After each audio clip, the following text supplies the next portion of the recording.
So basically in zoology it was discovered that the female spider reproduces from the male spider, and then she kills him and throws him outside the home.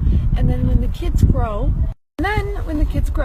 they also kill the mom spider and they throw her outside the home. Technically it was discovered that the spider's home is the most bizarre home. It's the worst home ever built. And it was described in the Quran in one verse. In Surah Al-Ankabut verse 41 it says, "And those who take allies other than Allah is like that of a spider who takes a home.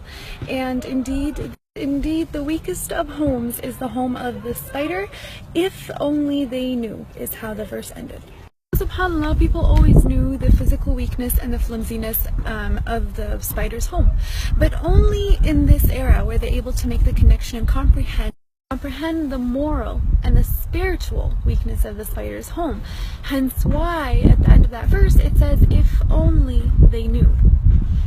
Still, Allah subhanahu wa ta'ala had named an entire chapter, an entire surah after this creature. He spoke about the actual spider in one verse. The rest of the surah was about fitan, sins and temptations.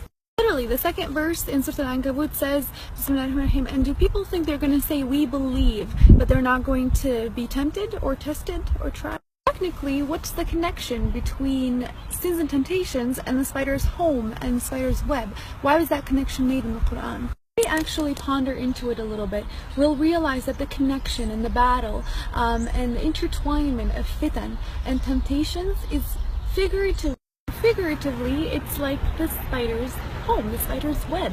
Temptations are everywhere. There's a lot of them, and sometimes they're very intertwined and connected, where sometimes it becomes very difficult for the fitan or temptations to be individually distinguished. And that's why the comparison was there. A human who falls into the trap of temptation and sins is like a human who figuratively falls into a spider's web, technically. Here's the thing, if we decide to leave that trap through seeking our Lord with His power and our will, that trap becomes very weak. Just like the spider's web, it gets demolished with the touch of a finger. SubhanAllah, I just thought that connection in the Quran was very fascinating, very interesting. May Allah protect us from any fitan and temptations there.